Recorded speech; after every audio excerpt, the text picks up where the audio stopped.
Hello నమస్తే, నేను Ashok. Welcome to ప్రజా చైతన్యం.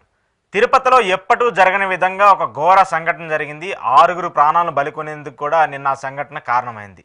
ఈ రేపు శ్రీవారి దర్శనానికి సంబంధించి ఏదైతే వైకుంఠ ఏకాదశి ఉందో దానికి సంబంధించి టికెట్లకు సంబంధించిన వ్యవహారం పైన భక్తులందరూ కూడా ఒక తోపులాట జరిగింది. తోపులాటలో కొంతమంది ప్రాణాలు కోల్పోయారు, మరి కొంతమంది ఇంజ్యూర్ అయ్యారు. వాళ్ళకి హాస్పిటల్లో చికిత్స కూడా జరుగుతుంది. అయితే ఇన్ని సంవత్సరాలుగా ఎప్పుడు జరగనటువంటి ఈ కార్యక్రమం ఎందుకు టీటీడీ ఇంత ప్రతిష్టాత్మకంగా తీసుకొని ప్రతిష్టాత్మకంగా మేము చేస్తున్నామని చెప్పేసి చెప్పుకుంటూ వస్తుందో దాంట్లో తప్పిదాలు జరగడానికి గల కారణం ఏంటి? ఇక మరోవైపు ఈ అంశం మీద రాజకీయంగా కూడా మాట్లాడుతూ వస్తున్నారు. ఏ పార్టీకి ఆ పార్టీ తిరుమలకు సంబంధించి కొంతమంది కావాలని చెప్పేసి చేశారని చెప్పేసి చెప్తున్నారు, మరి కొంతమంది కుట్ర జరిగిందని చెప్పేసి చెప్తూ ఉన్నారు. వాస్తవానికి అక్కడ నష్టపోయింది భక్తులు, ప్రాణాలు కోల్పోయింది భక్తులు. అక్కడ అంత పెద్ద ఎత్తున భక్తులు వస్తున్నా, అంత పెద్ద ఎత్తున స్వామివారిని దర్శించుకోవడానికి భక్తులు వస్తున్నా, ఎందుకు టీటీడీ సరైన అరేంజ్మెంట్స్ చేయలేదు? అక్కడ ఉన్నటువంటి ఈవో చైర్మన్ కావచ్చు, ఎందుకు దీని మీద సరిగా స్పందించట్లేదు, ఎందుకు దీనికి గల కారణాలను వివరించట్లేదు అనేది ఇప్పుడు ప్రశ్నల్లో కొత్త ప్రశ్నగా తలెత్తు వస్తుంది. అసలు తిరుమలకు సంబంధించిన వివాదానికి కారణాలేంటి? ఎందుకు దీన్ని మళ్ళీ రాజకీయంగా చూసే ప్రయత్నం చేస్తున్నారు? జరిగినటువంటి ప్రాణాలకు కారణాలు ఏంటి అనేటువంటి అంశం మీద ఈరోజు ఇంటర్వ్యూలో మాట్లాడదాం. ఇంటర్వ్యూలో నాతో పాటు పార్టిసిపేట్ చేస్తున్నారు కాంగ్రెస్ నాయకులు అంబటి రామకృష్ణ గారు. రామకృష్ణ గారు నమస్తే. నమస్తే అండి. సార్, ఇది ఒక బాధాకరమైన సంఘటన. ఎందుకంటే ఇన్నేళ్ల తిరుమల చరిత్రలో ఇలాంటి సంఘటన ఎప్పుడు జరగలేదు, కానీ నిన్న జరిగింది. దీనికి తప్పిదం ఎవరిదనుకున్నా సరే అక్కడ నష్టపోయింది భక్తులు, సామాన్య భక్తులు స్వామివారిని దర్శించుకోవడానికి వెళ్ళి వాళ్ళ ప్రాణాలు కోల్పోయారు. ఏం చెప్తారు దీనికి? అశోక్ గారు, ముందుగా చనిపోయిన వారి కుటుంబాలకు ప్రగాఢ సానుభూతిని తెలియజేస్తూ, అదే విధంగా ఎవరైతే గాయాల పాలయ్యారో వారు త్వరగా కోలుకోవాలని భగవంతుని ప్రార్థిస్తా ఉన్నాం. ఉమ్, ఇవాళ అంటే రాజకీయం చేయాలోనో రాజకీయ అంశమో కాదు, కానీ డెఫినెట్ గా ప్రభుత్వం ఆన్సర్ చేయాలి కాబట్టి ప్రతిపక్షాలు ప్రభుత్వాన్ని క్వశ్చన్ చేస్తాయి. దాన్ని రాజకీయంగా అధికార పక్షమో లేకపోతే ప్రభుత్వంలో ఉన్నవాళ్ళు దాన్ని రాజకీయంగా చూస్తే అది వాళ్ళ దృష్టికోణంలో పొరపాటు తప్ప, ఉమ్, ప్రతిపక్షాలుగా మేము ఎవరో రాజకీయం చేయదలుచుకోవాలి. డెఫినెట్ గా ఇన్నేళ్ల తిరుమల తిరుపతి దేవస్థానం చరిత్రలో ఇటువంటిది ఎప్పుడన్నా జరిగిందా అంటే జరగలేదు. ఉమ్, పోనీ ఇటువంటి కార్యక్రమాన్ని నిర్వహించేటప్పుడు ప్రెసిడెంట్స్ ఉంటాయి, గత చైర్మన్లు, గత పాలక మండలి, గత ఆఫీసర్స్, అది ఎస్పీ కావచ్చు లేకపోతే ఈఓ కావచ్చు, జేఈఓలు కావచ్చు, వాళ్ళందరూ ఏ ఏ బాధ్యతలు స్వీకరించారు, దాన్ని ఏ రకంగా నిర్వర్తించారు, అందులో అందులో కూడా ఏమైనా ల్యాబ్స్ జరిగి ఉంటే మనం ఎలా అంటే ఇయర్ బై ఇయర్ ఎట్లా మెరుగుపరుచుకుంటాం అనేది కదా చూసుకోవాల్సింది. అవును. అటువంటిది ఇప్పుడు ఇంత సైన్స్ అండ్ టెక్నాలజీ ఇంత అభివృద్ధి చెంది ఇంత మనం ఏది మన చైర్మన్ గారు కూడా మాట్లాడడం జరిగింది. ఏఐ టెక్నాలజీ వాడి భక్తుల యొక్క రద్దీని తగ్గించి ఎంత టైం అంటే వెయిటింగ్ పీరియడ్ ని ఎంత తగ్గించగలిగితే అంత తగ్గించి భక్తులకి ఆ దర్శనం సరతరం చేసే రకంగా చూస్తాము అనే అంత ఆలోచన దృక్పథం ఉన్నప్పుడు ఉమ్, ఈ రకంగా తొక్కిసలాట జరిగి భక్తులు చనిపోవడానికి కారణం పాలక మండలి యొక్క నిర్లక్ష్యం అంటామా, ఉమ్, ఎస్పీ నిర్లక్ష్యం అంటామా, లేకపోతే ఆఫీసర్స్ అయిన ఈఓ జేఈఓల నిర్లక్ష్యం అంటామా? ఉమ్, తప్పైతే జరిగింది, భక్తులు చనిపోయారు, కంటి ముందు మనకు కనపడతా ఉంది. సో అటువంటి తరుణంలో మనం గమనించండి, చూడండి, నిన్న అద్భుతమైన ఈవెంట్ మేనేజ్మెంట్ విశాఖపట్నంలో జరిగింది. అవును. నరేంద్ర మోడీ గారు వచ్చినప్పుడు ఒక గొప్ప ఈవెంట్ ని మార్కెటింగ్ చేసుకోవడంలో కానీ ఆ ఈవెంట్ మేనేజ్మెంట్ కానీ ఏమీ జరగకుండా జాగ్రత్తగా ముఖ్యమంత్రి గారు, ఉప ముఖ్యమంత్రి గారు అక్కడ ఉండి అంత చక్కటి ఈవెంట్ ని అక్కడ జరిపించగలిగినప్పుడు, ఆ మోడీ గారు వచ్చినప్పుడు ఉన్న శ్రద్ధ, ఆ మోడీ గారిని మళ్ళీ తిరుగు పంపించే వరకు ఉన్న శ్రద్ధ, ఆ మోడీ గారి యొక్క భజన చేసేటప్పుడు ఉన్నంత శ్రద్ధ వెంకటేశ్వర స్వామి మీద కానీ స్వామి యొక్క భక్తుల పైన కానీ కనపడకపోవటం వల్ల ఇది జరిగింది అని వాళ్ళ భక్తులందరూ అనుకుంటా ఉన్నారు. ఉమ్, పోలీస్ వ్యవస్థ మొత్తం కూడా ఇంకొక కారణం ఏం చెప్తా అంటే మూడు మూడు రోజుల పాటు అక్కడ ముఖ్యమంత్రి గారు కుప్పంలో ఉండటం వల్ల అదనపు డ్యూటీ చేయాల్సి వచ్చింది. సో పోలీసును కూడా సకాలంలో ఇక్కడ పంపలేకపోయామని ఒక మాట మాట్లాడుతా ఉన్నారు. ఉమ్, మోరోవర్, ఉమ్, ఇవాళ పొద్దున్నే ఒక వార్తాపత్రిక ఏదో చదవటం జరిగింది, బహుశా ఉమ్, ఆంధ్రజ్యోతి అనుకుంటా. అవును. ఆ ఆ వార్తాపత్రికలో నేను చూసినప్పుడు దాంట్లో నేను I'm not supporting any government are I'm not against any government. Okay. జరిగిన ఈ యొక్క సంఘటన గురించి నేను మాట్లాడుతా ఉన్నా. గత ప్రభుత్వం తీసుకొచ్చిన గత ప్రభుత్వం తీసుకొచ్చిన రిఫార్మ్స్ వల్ల ఇది జరిగింది అని మాట్లాడుతాను. అవును. అవును. గ- ఉమ్, గ- గ- అని మాట్లాడుతూ ఉన్నారు వాళ్ళు. ఉమ్, గత ప్రభుత్వం వెళ్ళి 7 నెలలు అయింది స్వామి. ఉమ్, గత ప్రభుత్వం వెళ్ళి ముఖ్యమంత్రి మారాడు, పాలక మండలి మారింది, కొత్త చైర్మన్ వచ్చాడు. ఏమన్నా గత ప్రభుత్వంలో 5 సంవత్సరాల పాటు ఏమన్నా ఇటువంటి జరుగుంటే సమీక్ష చేసి దాన్ని మీరు ఎట్లా అభివృద్ధి చేయాలి అని మాట్లాడాల్సింది పోయి రాజకీయం వాళ్ళు చేస్తా ఉన్నారు. అధికార పక్షం రాజకీయం చేసే ప్రయత్నం చేస్తా ఉంది.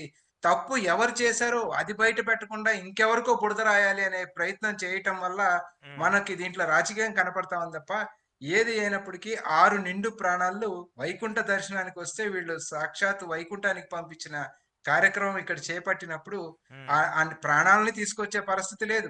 ఉమ్, అదే విధంగా తొక్కిసలాటలో వారు ఎంత అవస్థలు పడతా ఉన్నారో హాస్పిటల్లో చికిత్స పొందుతూ వారి ఉమ్, యొక్క బాధ వర్ణనాతీతం. అవును. ఇదంతా అడ్రస్ చేయాల్సింది పోయి ఆ కారణాన్ని మొత్తం ఎవరినో బాధ్యులు చేసే ఒక కుట్ర చేయటం అనేది అది రాజకీయం కదా అశోక్ గారు. ఉమ్, దాన్ని రాజకీయం అంటాం కదా. అవును. అంటే ఇక్కడ ఒక పాయింట్ నాకు అర్థం కాదు ఏంటంటే టీటీడీ ఒక separate entities, TTD separate body, దానికి సంబంధించి మీరు ప్రశ్నించాల్సిన అవసరం లేదు, దీని మీద రాజకీయం చేయొద్దని చెప్పేసి కూటమికి సర్కార్కి సంబంధించిన నేతలు మంత్రులు చెప్తున్నారు. మరి ఇదే టీటీడీకి సంబంధించి గతంలో లడ్డూ వ్యవహారంలో యానిమల్ రిలేటెడ్ ఫ్యాట్ ఆయిల్స్ కలిసాయి, యానిమల్ రిలేటెడ్ కొవ్వు కలిసిందని చెప్పేసి ఆరోపించినప్పుడు మరి అప్పుడు టీటీడీ సపరేట్ ఎంటిటీ కదా, అప్పుడు టీటీడీ సపరేట్ బాడీ కదా?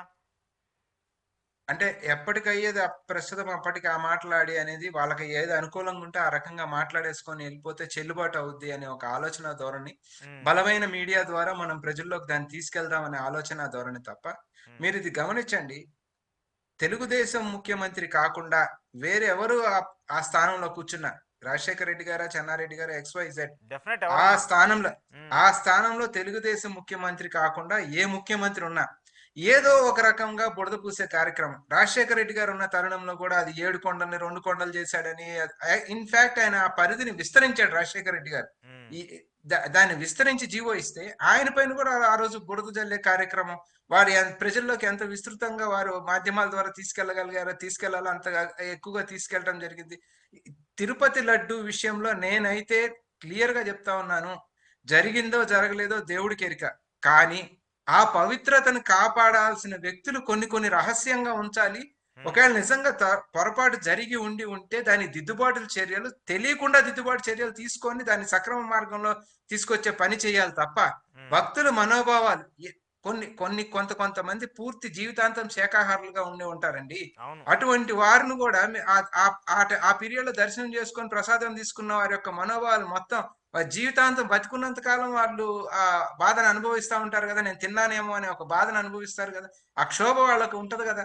సో ఉమ్, ఎంత ప్రతి కోణాన్ని ప్రతి అంశాన్ని రాజకీయం చేసి లబ్ధి పొందుదామా అనేది నాకైతే అనిపిస్తా ఉంది. ఇప్పుడు జరిగిన అంశం కూడా గతం కన్నా ఎంత మంచిగా చేసి మనం పేరు సంపాదించుకుందాం అనే దానికన్నా కూడా గతాన్ని బురద జల్లే కార్యక్రమంగా ఒక నెగిటివ్ పర్స్పెక్ట్ లో వీళ్ళు పోతా ఉన్నారు తప్ప ఉమ్, ఆ మంచిని చాటుకునే అంటే రెండు ఉంటాయండి. ఒకటి, నేను మంచిగా చేశాను ఇది మంచిది అని చెప్పుకోవడం. ఉమ్, రెండు, ఎంతసేపటికి గతంలో తప్పు జరిగింది అని ఏడుస్తా కూర్చోవడం. అవును.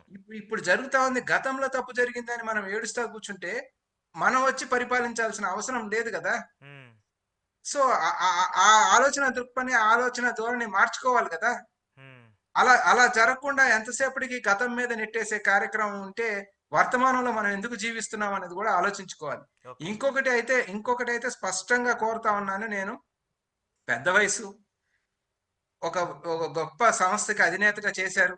ఆ ఆ సంస్థలో ఉన్నప్పుడు ఆయనకు అంతో ఎంతో మంచి పేరుంది. ఇవాళ వచ్చిన తర్వాత ఈ ఈ రకమైన ఇది జరిగిన తర్వాత తను ఖచ్చితంగా బాధ్యత తీసుకొని ఉమ్, టీటీడీ చైర్మన్ గారు ముందు తప్పుకుంటే అక్కడి నుంచి ఉమ్, రేపేదన్నా ఆయన ప్రజలకు ఒక విషయం చెప్తే, తప్పు జరిగితే తప్పు చేసినోడు ఈ రకంగా ఉండాలి అని చెప్పేదానికి ఆయన అర్హుడవుతాడు తప్ప ఉమ్, తన ఆధ్వర్యంలో తను నిర్వహించాల్సిన కార్యక్రమంలో పొరపాటు జరిగి 6 నిండు ప్రాణాలు పోయిన తర్వాత ఉమ్. ఆయన అంటూ బాధ్యత తీసుకోకపోతే రేపు ఇంకొకటికి ఆయన చెప్పేదానికి అర్హుడు కాదు అనేది ఆయన అర్థం చేసుకోవాలని కూడా కోరుతా ఉన్నా అశోక్ గారు. ఓకే.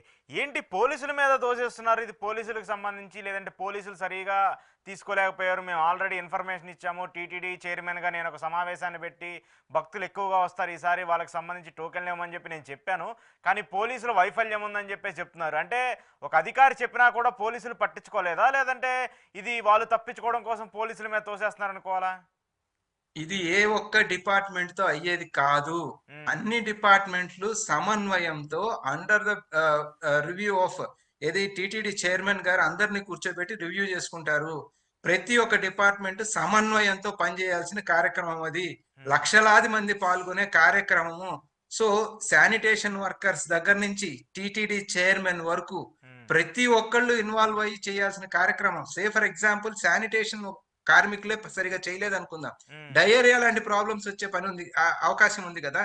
ఎందుకంటే లక్షల మంది పాల్గొనే కార్యక్రమం కదా. సో చిన్న శానిటేషన్ వర్కర్ దగ్గర నుంచి టిటిడి చైర్మన్ వరకు నిబద్ధతతో ఇన్వాల్వ్ అయ్యి చేయాల్సిన దాన్ని ఏ ఒక్కరి మీద నెట్టేసి ఆ పై స్థానంలో ఏదైతే కింద అందరినీ నడిపించాల్సిన వ్యక్తి ఉన్నాడో అది నా బాధ్యత కాదు అని తన బాధ్యత నుంచి తప్పుకుంటాను ఆ బాధ్యత నుంచి తప్పుకునే ఒక ఇదిగా చూడాలి తప్ప, అదర్వైజ్ డెఫినెట్ గా పై స్థానంలో కూర్చుని ఉన్న చైర్మన్ గారు తక్షణం బాధ్యత వహించాలి. తర్వాత ఈఓ జేఈఓలు బాధ్యత వహించాలి. ఆ తర్వాత ఎస్పీ గారిని కూడా ఈ మధ్య ఇంకొకటి కూడా చూద్దాం సార్. చైర్మన్ గారు కొత్తగా వచ్చారు, జేఓ కొత్తగా వచ్చారు, ఈఓ కొత్తగా వచ్చారు, జేఈఓ కొత్తగా వచ్చారు, ఎస్పీ గారిని కొత్తగా తీసుకొని వచ్చారు. అటువంటప్పుడు గతంలో ఆ కార్యక్రమాలు నిర్వహించినప్పుడు ఉన్న సీనియర్స్ ఎవరినన్నా పోని మీరు పిలుచుకొని కోఆర్డినేట్ చేసుకున్నారు.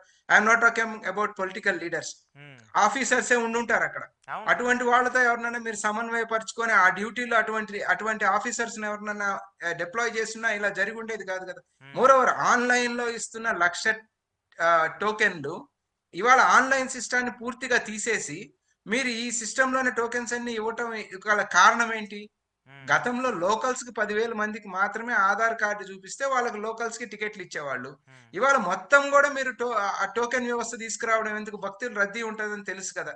ఇంకొకటి కూడా అండి, స్వామి మాల వేసుకున్న వాళ్ళు డైరెక్ట్ గా క్యూ లైన్ లోకి వెళ్ళే అవకాశం ఉండేది గతంలో.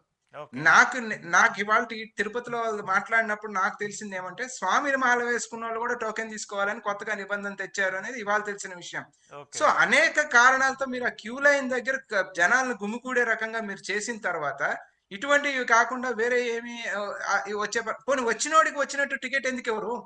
పొద్దున్న నుంచి భక్తులు అక్కడ వెయిట్ చేస్తా ఉంటే అంత మందిని ఒక చోట జమ చేసి తర్వాత ఒకటేసారి గేట్లు తీయటం వల్ల ఉన్న మీ ఉద్దేశం ఏంటి? వచ్చినోడికి వచ్చినట్టు పలానా, ఇప్పుడు బస్ స్టాండ్ దగ్గర దిగిన వాళ్ళు పలానా దగ్గర టికెట్లు తీసుకోండి, రైల్వే స్టేషన్ దగ్గర దిగిన వాళ్ళు పలానా చోట్ల టికెట్ తీసుకోండి, ఫ్లైట్ లో వచ్చినోడు పలానా చోట్ల టికెట్లు తీసుకోండి అని ఒక 20-30 ప్లేసులు డిస్ట్రిబ్యూట్ చేసి పెట్టేసి ఉంటే ఈ గోల లేదు. అసలు ఆన్లైన్ ఉన్నదాన్ని ఈ గోల కూడా లేదు కదా సార్. ఆన్లైన్ ఉన్నదాన్ని మీరు ఇక్కడికి దీనికి ఎందుకు తీసుకొచ్చారు? ఇది వైఫల్యమా కాదా? దాన్ని కదా చర్చించి దానికి కదా ఆన్సర్ చెప్పాల్సింది వాళ్ళు. సో ఏ ఒక 2-3 వ్యక్తుల మీదో లేకపోతే చిన్న ఎస్ఐ మీదో సిఐ మీదో తాత్కాలికంగా సస్పెన్షన్ వేసి చేతులు దులిపి మామ అనుకుంటామంటే ఆ పోయిన ప్రాణాలకి వీరు ఇది చేసి శాంతి చేకూర్చిన వాళ్ళు కాదు. అగ్రస్థానంలో ఉన్నత స్థానంలో ఎవరైతే ఉన్నారో, ఎవరైతే రెస్పాన్సిబుల్ గా నడిపించాలో వాళ్ళైతే ఖచ్చితంగా రాజీనామా చేయాలి Ashok garu. So that it will be A president. తప్పు చేసినప్పుడు మనం బాధ్యత తీసుకోవాలి. కాబట్టి ఇంకొక నెక్స్ట్ వచ్చే చైర్మన్ ఎవరైనా ఉంటే మనం కొంచెం బాధ్యతగా చేయాలి అనేది ఒక ప్రెసిడెంట్, మంచి ప్రెసిడెంట్ సెట్ చేసిన వాళ్ళు అవుతారు తప్ప పదవే ముఖ్యం మేము ఇక్కడే కూర్చుంటాం దానికి మాకు సంబంధించి ఒక 4-5 మీడియా ఛానల్స్ లేకపోతే 2-3 వార్తా పత్రికలో మా సామాజిక వర్గాన్ని మమ్మల్ని కవర్ చేయడానికి మాకున్నాయి కాబట్టి మేము ఏమైనా చేసుకుంటాం, బుడద ఎదుటోడికి పూస్తాం, మాట్లాడిన ప్రతిపక్షాలను రాజకీయం చేసినాయని ప్రజల్ని డైవర్ట్ చేస్తాం అంటే మాత్రం ఆ చనిపోయిన ప్రాణాలకి ఆత్మశాంతి చేకూరదు అనేది ఖచ్చితంగా అర్థం చేసుకోవాల్సిందే అశోక్ గారు. ఏంటి పవన్ కళ్యాణ్ గారు దీని మీద ఆయన స్పందన మీరు చూసే ఉంటారు, ఆయన ట్వీట్ చేసినటువంటి విధానం కూడా మీరు చేసే ఉంటారు. ఆయన గతంలో ఇలాంటి అంటే ఇంతకంటే దారుణమైన ఇన్సిడెంట్లు జరిగాయి, ఇంతకంటే తప్పులు జరిగాయి అని చెప్పేసి ఆయన మాట్లాడుతూ వచ్చారు. సనాతన ధర్మం గురించి చాలా పెద్ద ఎత్తున మాట్లాడుతూ వచ్చారు. సనాతనకు సంబంధించి ఒక బోర్డు తేవాలని చెప్పారు. టీటీడీకి సంబంధించిన వ్యవహారాల మీద ఆయన చాలా పెద్ద ఎత్తున మాట్లాడారు. ఇప్పుడు ఆయన చేస్తున్నటువంటి కామెంట్స్ కావచ్చు, ఆయన తీసుకున్నటువంటి నిర్ణయాలకు సంబంధించిన వ్యవహారం చూస్తే ఎలా అనిపిస్తుంది మీకు? అంటే బాధ్యత అతని కదా. ఇప్పుడు ఎదుటోడి మీద ఎన్ని మాటలన్నా మాట్లాడచ్చు. నేను బాధ్యత నిర్వహించాల్సి వచ్చినప్పుడు, నేను అక్కడ ఉండి నడిపించాల్సి వచ్చినప్పుడు తప్పు జరిగితే అప్పుడు ఆన్సర్ చేస్తే then you will be called as leader. అంతే తప్ప ఎదుటోడు అధికారంలో ఉన్నప్పుడు మనం ఇష్టానికి మాట్లాడేసి, if you are a true Sanatani unapologetic Hindu, నువ్వు ఖచ్చితంగా ముఖ్యమంత్రి గారితో మాట్లాడి అక్కడ కూర్చున్న అగ్రస్థానంలో చైర్మన్ గా కూర్చోబెట్టిన వాళ్ళను, ఈఓలుగా జేఈఓలను కూర్చోబెట్టిన వాళ్ళను ఇమీడియట్ గా తప్పించి ఇంకొకళ్ళు ఉంటారు కదా, దానికి మీ పార్టీ వాళ్ళే వస్తారు, మీ సంబంధించిన మనుషులే వస్తారు. అంతే, వేరే ఎవరినో తీసుకొచ్చి పెట్టమని మనమేం నేమ్స్ సూచించాం కదా. సో దాన్ని యాక్షన్ తీసుకోవాలి కదా. జరిగిందో జరగందో తెలియని దానికి మీరు తిరుపతిలోకి వెళ్ళి అంత పెద్ద మీటింగ్ పెట్టి రంకెలేసి గోల చేసి మెట్లు పూజలు చేసి కడిగి రచ్చ చేశారు కదా. Um, if you really you are a true unapologetic Sanatani Hindu, ఇక్కడ కదా యాక్ట్ చేయాల్సింది. ఉమ్, ఇంకొకటి కూడా మనం ఇక్కడ అర్థం చేసుకోవాలి అశోక్ గారు. ఇవాళ హైందవ శంఖారావాలు రాష్ట్రంలో పూరిస్తా ఉన్నారు. అవును. హైందవ హైందవ శంఖారావం పూరించే ప్రతి ఒక్కళ్ళు కూడా బాగా డబ్బులున్న దేవాలయాలు, ఉమ్, బాగా సంపద కలిగిన దేవాలయాలు, బాగా సంపద ఉన్న స్వామివారు, ఆ ట్రస్ట్లు, ఆ ఆ దేవాలయాలు మాకు హ్యాండ్ ఓవర్ చేయండి, మేము సక్రమంగా నిర్వహిస్తాం అనే ఆలోచనే తప్ప ఉమ్, ధూపదీప నైవేద్యాలకు నోచుకునే ఆలయాలు ఈ రాష్ట్రంలో కొన్ని వేలు ఉన్నాయి. అవును. అటువంటి తీసుకొని జీర్ణోద్ధారం చేద్దాం, పునరుద్ధరిద్దాం అనే ఆలోచన లేదు. అదే విధంగా ఈ రకంగా భక్తులు చనిపోతా ఉంటే, చనిపోయిన వారు హిందూ భక్తులే కదా, ఉమ్, వెంకటేశ్వర స్వామిని చూడటానికే వచ్చారు కదా, హైందవులే కదా. అంటే పేదవాళ్ళు ఎట్లయినా పర్వాలేదు, వారి గురించి మనకు అవసరం లే, మనం ఆ సంపదకి కస్టోడియన్స్ గా ఉందాం ఉమ్, అని ఒక వర్గం వారు మన శంకరావాళ్ళు పూరించినప్పుడు బాధ కలుగుతా ఉంది. ఇప్పుడు ఉమ్. కదా ఆ పీఠాధిపతులు మఠాధిపతులు వీళ్ళందరూ వచ్చి అదే ఎవరు ఇదిగో మాట్లాడలేదు. ఇది చాలా ఆశ్చర్యం. ఇన్ని పీఠాలకు సంబంధించి ఇన్ని మఠాలు పెట్టుకొని ఆ రాజకీయ పార్టీకి ఈ రాజకీయ పార్టీకి వాళ్ళు సపోర్ట్ చేశారు వీళ్ళు సపోర్ట్ చేశారు అనే వాళ్ళు, ఇంత పెద్ద ఘోరం జరిగితే తిరుమలలో ఎవరు కూడా కనీసం స్పందించడానికి కూడా వాళ్ళు, మరి వాళ్ళకి మాటలు ఎందుకు రావట్లేదు అర్థం కాని పరిస్థితి. ఒక్కటి అశోక్ గారు, ఉమ్, సింపుల్ క్వశ్చన్. ఉమ్, హైందవం ఎలా బతికుంటది, ఎప్పుడు బతికుంటది? ఉమ్, ఆ హిందూ భక్తుల్ని కాపాడుకుంటే కదా అది బతికుండేది. ఉమ్, భక్తుల్ని వదిలేసి స్వామిని మేము కాపాడుతామని బయలుదేరుతున్నారు వీళ్ళు. ఉమ్, ఇది ఇది ఇది అన్యాయమైన కార్యక్రమం, హాస్యాస్పదమైన. స్వామిని కాపాడుతాం, దేవాలయాన్ని కాపాడుతాం, భక్తుల్ని కాపాడుతాం, భక్తులు ఇబ్బందులు చూడరు.